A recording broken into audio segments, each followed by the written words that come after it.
Здравствуйте, в эфире информационный выпуск Амшипшара.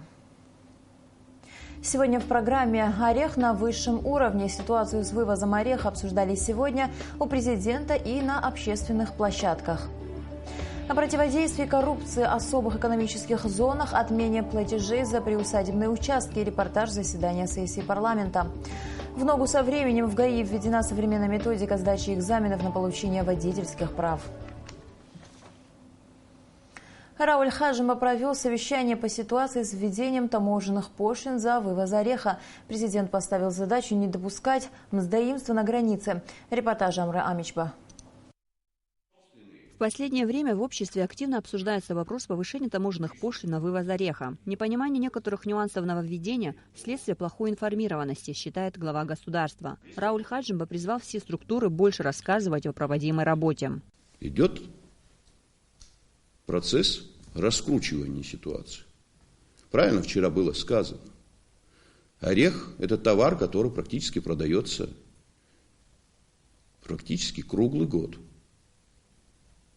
Цена по нему складывается в зависимости от конъюнктуры рынка, и которую не мы, к сожалению, определяем. Рауль Хаджимба отметил необходимость разграничить производителей ореха и перекупщиков. Производитель ореха на сегодняшний день – это крестьянин, а не те, кто выступают и говорят о том, что они озабочены той ценой таможенных платежей, которые заявило государство.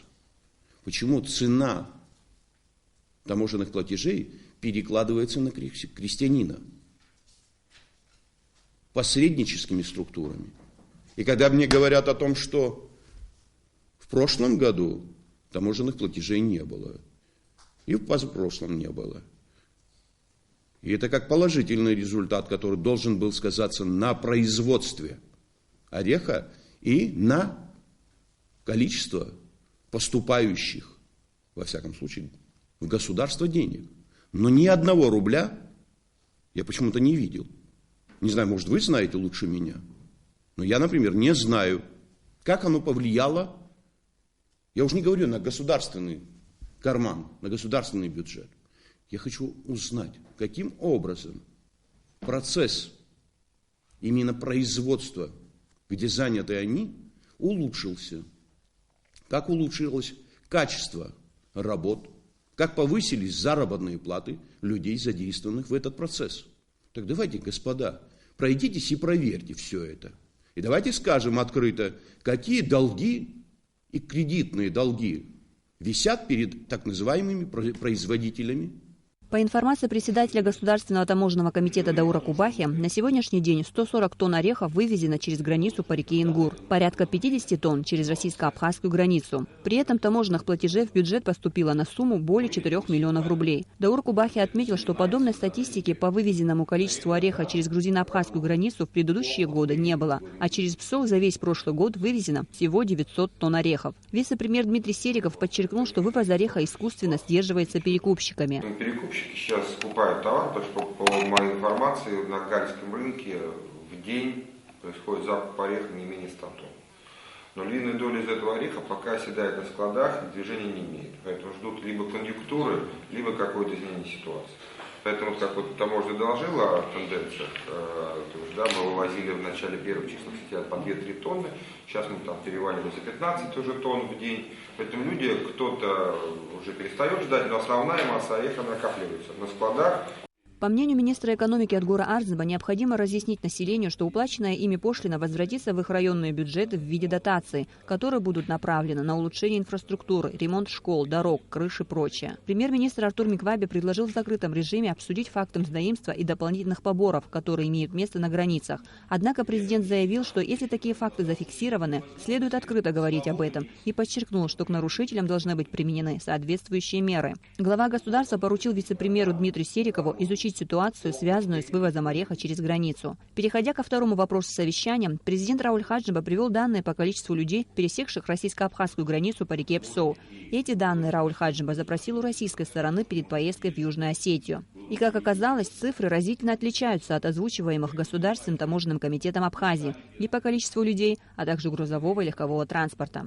Так, к примеру, с 1 января общее количество транспортных средств, пересекших границу, по данным нашей таможни, чуть более 900 тысяч, тогда как по данным российской стороны их почти 1 200 000. Почему у нас такая разница? Почему часть каких-то машин не фиксируется на границе? Куда деваются эти машины? Грузовой транспорт 64 133.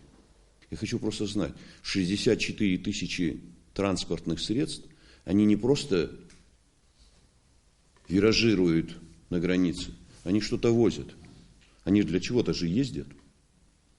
Это обороты. Президент поручил вице-премьеру Дмитрию Серикову, руководителям таможенного комитета, Министерств по налогам и сборам и экономике, а также СГБ, встретиться с сотрудниками соответствующих структур на российской стороне границы и сверить данные с российскими коллегами. Амра Амичбар, Роберт Ломи, Абхазское телевидение. Решение о введении таможенной пошлины на вывоз орехов фундука вызвало споры и недовольство участия общества. Мы решили еще раз выслушать аргументы «за» и «против». Репортаж Елены Лолуа. С утра на Сухумском рынке у пункта приема ореха немноголюдно. У оптовых складов предприниматели в ожидании сельских автобусов. За 1,5 часа к складам подъехали всего несколько человек и сдали пару мешков ореха. По всей видимости, производителей не устраивает слишком низкая закупочная цена. Мадина Реквава в прошлом году закупала в день до 1 тонны ореха. Сегодня она принимает 2-3 мешка. Накануне женщина отправилась на российскую границу, чтобы продать товар. Прибыли никакой. Я купила за 130 здесь. А вот за 155 я или продала, 52 рубля таможню у меня взяли. Сколько вы от этого с килограмма в итоге? Ничего. Сгорела, вот так уставшая пришла, минус. И все, никто не берут за эти цены. 52 рубля и абхазцы русские брали. Все, я без рубля приехала, неделя собирала, за склады по 16 тысяч платим. Решение ввести экспортную пошлину за неочищенный орех фундук 25 рублей за килограмм и 35 рублей за очищенный орех принято 1 сентября этого года. Представители руководства страны не раз выезжали в районы, говорили с людьми. Большинство производителей ореха тогда отнеслись к этому предложению с пониманием, сказал министр экономики Абхазии. Цена, по которой и сегодня, и вчера закупают у крестьян, она значительно ниже, чем цена на рынках сбыта. То есть иногда получается несправедливая ситуация, когда люди выращивают, целый год ухаживают за своим садом, да, а получают в итоге меньше, чем тот, который приехал, купил и перепродал, сделал одну операцию. Если удастся взять под контроль экспорт ореха в Россию и Грузию, государство рассчитывает получить по приблизительным подсчетам порядка 200 миллионов рублей. Эти доходы руководство планирует перечислить в бюджеты районов, в том числе и в Гальский. Специальный репортаж Елены Лолуа смотрите сразу после новостей. Проблемы заготовки и вывоза ореха за пределы Абхазии обсудили сегодня за круглым столом представители власти и оппозиции. Рената Шакай расскажет подробности обсуждения. Ореховый бум и состояние государственных фруктовых садов. Эти два вопроса обсуждались на встрече за круглым столом. Руководством Абхазии должны приниматься меры, дающие дополнительный стимул в сельскохозяйственном производстве, создающие для крестьян определенные благоприятные условия. У государства есть множество рычагов, с помощью которых можно все это регулировать в интересах прежде всего производителя, отмечалось на встрече. А самое главное, в вопросе пошлины на экспорт сельхозпродукции должен быть дифференцированный подход на обеих границах. Ни в коем случае нельзя было принимать одну и ту же ставку таможенной пошлины, раз уже пошли на это. Мое предложение, допустим, если даже идти по этому пути, для того, чтобы регулировать внешний рынок, то на границе с Грузией, несмотря на то, что у нас с ними нет никаких отношений, кроме вражеских на сегодняшний день, но товар покидает территорию Абхазии, есть факт, с ним надо считаться. Но то, что касается контрабанды ввозной, я не знаю, может, вы тоже что-то скажете, какие-то смыслы есть там в будущем предотвратить эту вещь, да? Вот. Там ввести валютную составляющую таможенной пошлины, которая ориентирована на международные котировки, и при этом вы сами подтверждаете, что этот орех уходит в Турцию. Зачем нам нужны эти промежуточные звенья коммерсантов в Грузии, которые зарабатывают на нашем орехе деньги? В предыдущие годы таможенная пошлина не взималась. В государственный бюджет не поступило ни 1 рубля с экспорта этой продукции. А между тем фундук – один из самых важных сельхозкультур в Абхазии. Его выращивают почти на 8 тысячах гектарах земли. Около 9 тысяч семей вовлечены в производство. Введение пошлины – мера непопулярная, но вынужденная. По поводу введения пошлины. Это, как здесь было сказано, не спонтанное решение. Но введение вывозной пошлины, это не решит всех наших проблем. Здесь Саид Николаевич, я абсолютно с вами согласен.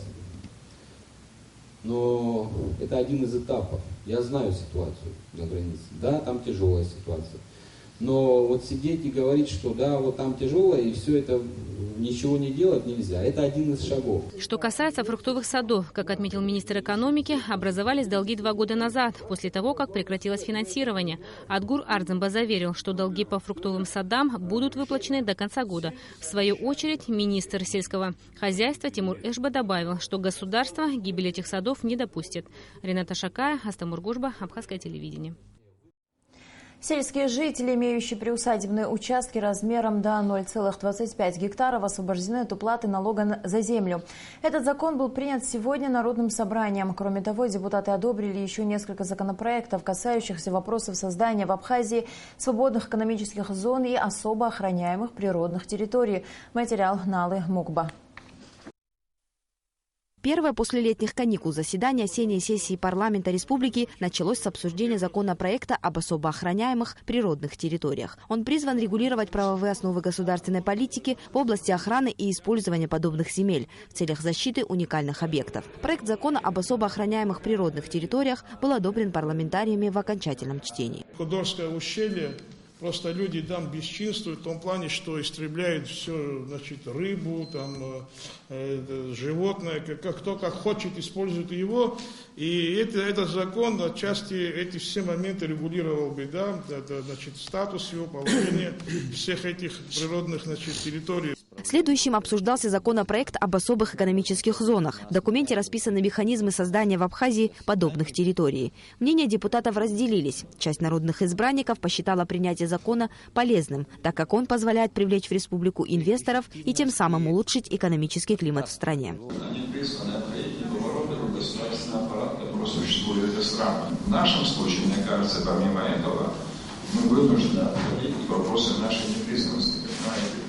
То есть мы должны создать какой-то такой порт, куда даже с учетом того, что какие-то страны, предположим, нас не признают и не могут совсем абсолютно легально сотрудничать, скажем, с правительством, но тем не менее они могут на уровне вот этих зон, это все знают, как бизнес обходит преграды. Другая часть депутатов считает, что законопроект об особых экономических зонах не до конца доработан и существуют серьезные риски для государства. Создавая свободные экономические зоны, она имеет какие-то конкретные цели, в каких-то конкретных отраслях, стимулировать какие-то отрасли. И государство не может быть вне процесса регулирования этих отраслей, развития этих отраслей внутри свободной экономических зон или особо экономических зон. Все же проект закона об особых экономических зонах был одобрен парламентариями во втором чтении. На заседании также был принят закон о противодействии коррупции. Наряду с этим в некоторые законодательные акты по вопросам противодействия коррупции были внесены поправки.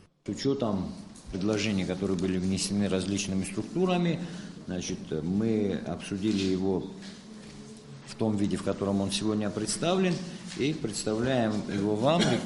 Комитет принял решение его поставить на повестку дня и рекомендовать его для принятия во втором чтении. Благодаря изменениям, которые были внесены депутатами в закон о плате за землю, жители сел Абхазии, имеющие приусадебные участки до 0,25 гектара, освобождены от уплаты земельного налога. Проект был предложен администрацией президента. Таким образом, государство окажет поддержку крестьянам, несмотря на некоторые убытки для себя. Ранее такой льготой пользовались только учителя и медицинские работники. На заседании сессии Народного собрания были рассмотрены также несколько постановлений по земельным вопросам. Речь шла о переводе некоторых земель из категории сельскохозяйственного назначения в категорию населенных пунктов. Нала Мукба, Алексея Гухава, Абхазское телевидение. 29 сентября в Государственном музее боевой славы имени Владислава Ардзымба откроется фотоэкспозиция «Женщины войны». Открываются также новые экспозиции, посвященные медсанбату и работе госпиталей в период Отечественной войны народа Абхазии. Организатор приглашает посетить экспозицию и вспомнить отважных девушек, погибших за свободу и независимость Родины. Государственный комитет по молодежной политике Республики Абхазия в День Победы 30 сентября организует шествие по набережной столицы. С фотографиями героев Отечественной войны народа Абхазии, сообщает информационное агентство «Спутник Абхазия». Планируется также фотовыставка. В парке имени Баграта Шинква будут стоять стенды, куда родственники участников войны могут выставить фотографии по примеру российской акции «Бессмертный полк». Государственный комитет Абхазии по молодежной политике призывает молодежь республики принять участие в акции шествия с фотографиями героев, принимавших участие в Отечественной войне народа Абхазии и отдавших свои жизни за свободу Апсны. В ногу со временем в ГАИ Абхазии введено новшество – современная методика сдачи экзаменов на получение прав вождения. Электронная система значительно упростит процесс и, самое главное, исключит так называемый человеческий фактор. Об этом наш следующий сюжет. Теория, подкрепленная практикой, необходимое условие для уверенности на дороге. Водители автомобилей на первом этапе, как правило, в течение 3 месяцев получают знания в автошколах. Затем экзамены. Экзаменационное отделение управления ГАИ Абхазии за последнюю неделю проверяло знания 60 учащихся автошкол. Однако получить хорошие результаты удалось не всем, только 15 из них. Предстоит следующий этап – практика. Если практический экзамен традиционный не претерпел никаких изменений, то теорию теперь сдают по новой методике. Электронная форма сдачи экзамена введена неделю назад. Ее преимущества очевидны. Каждый экзаменующийся, выбирая варианты ответов, сразу же по итогам видит свои результаты. Более того, тестирование, проходящее на базе компьютерной программы, исключает человеческий фактор и, соответственно, влияние на результаты экзаменов. Устраивает все хорошо, просто как-то непривычно. Первый раз, когда мы пришли на экзамен, было все не так, а сейчас как-то немножко волнение. Все-таки мы готовы к этому. Думаю, что все сдадим удачно. Так, теперь в кабинете для проведения экзаменов вместо привычных экзаменационных карточек 14 компьютеров. При этом количество допустимых ошибок по-прежнему 2. Асида Малия, Наталья Божгу, Астамургошба, Абхазское телевидение. Указом президента Республики Южная Осетия Леонида Тибилова за вклад в укрепление культурных связей между Республикой Южная Осетия и Республикой Абхазия, заслуги в развитии национального танцевального искусства и в связи с 25-й годовщиной провозглашения Республики Южная Осетия художественному руководителю Ордена Леона Государственного ансамбля народного танца «Шаратын» имени Эдуарда Бебия Руслану Бебия присвоено звание «Заслуженный артист Республики Южная Осетия». Джагаеву Манучару, музыканту ансамбля «Шаратын», присвоено звание «Заслуженный артист Республики Южная Осетия». Абхазия в культурной жизни Москвы. На минувшей неделе в музейно-выставочном объединении «Манеж» состоялась выставка «Своя земля, чужая территория». Это масштабный проект с участием художников, исследующих в своей практике взаимосвязь пространства и политики. Среди многочисленных стран была представлена и Абхазия, а именно село Акармар Тхорчарского района. Подробности в репортаже Асиды Мали. Феномен спорных территорий и пограничных зон, находящихся в ситуации постоянной нестабильности. Такова тема представленных на выставке работ. Территории, к которым обращаются в своих проектах художники, разнообразны. Однако им свойственны и общие черты. Напряженная динамика пограничного пространства, политическая нестабильность, национальная идентичность. На своих чужих территориях, очевидно, проявляются проблемы, актуальные для современных национальных государств. Художники, фотографы, географы, антропологи, социологи, архитекторы и урбанисты России, Индии, Америки, Израиля, Чечни, Вьетнама и других стран повествуют об историях своих народов. Московский фотограф, побывав в Абхазии, увидела Тхорчарский район таким, каким он есть. В некогда цветущем промышленном районе страны после войны остались только полуразвалины. В настоящей картине есть яркий намек на то, что здесь когда-то все цвело и развивалось. На переднем плане фотографии то, как сейчас все обстоит, то есть уже послевоенный период. Предлагать своего рода такой прыжок, может быть, в истории, сравнить ситуацию. Автор концепции экспозиции выставки галереи «Триумф», известный абхазский художник Алексей Чачба-Ширвашидзе, принимал непосредственное участие в организации выставки. По его словам, для него было особенно важно заявить на этой международной площадке об Абхазии в контексте темы выставки «Своя земля, чужая территория». Именно эта работа Кристины Романовой получилась очень безукоризненно художественной. Она многослойная. Если мы видим, с одной стороны, архивную фотографию, то когда мы подходим ближе, мы видим эти слои этих пластин, да, на которых изображены фотографии уже Кристины Романовой, и которая, опять же, очень тонко, деликатно нас отсылает к наверное, в первую очередь Прокудину Горскому, да, который учился был учеником Менделеева, который разработал вот эту методику цветной съемки.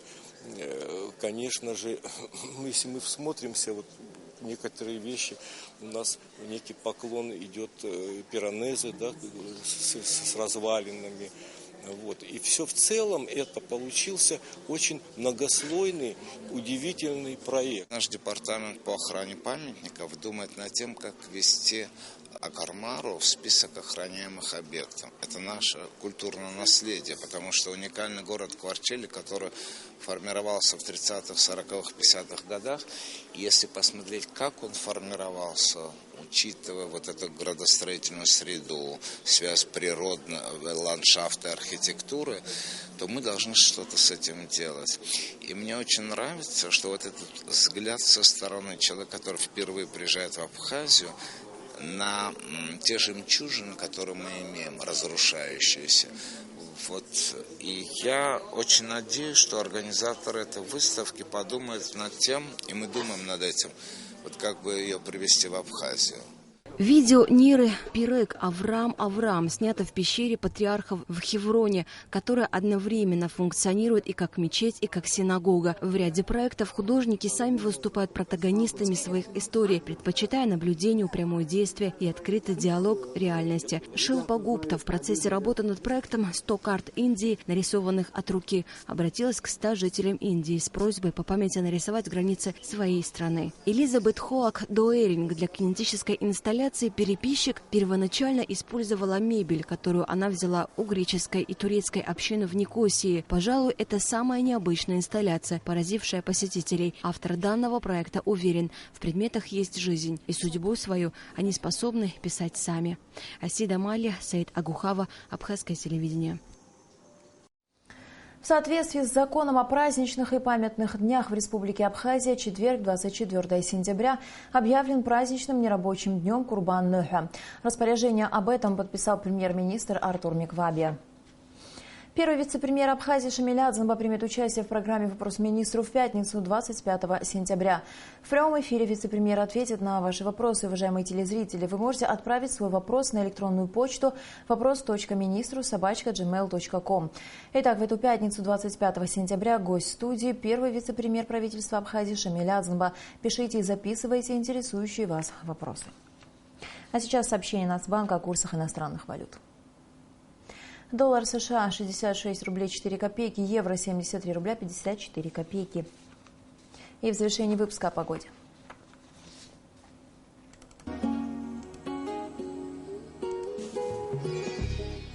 По сообщению гидрометеослужбы, завтра в Абхазии ожидается переменная облачность без осадков. Температура воздуха ночью 21-23, днем 31-33 градуса, температура морской воды 26 градусов.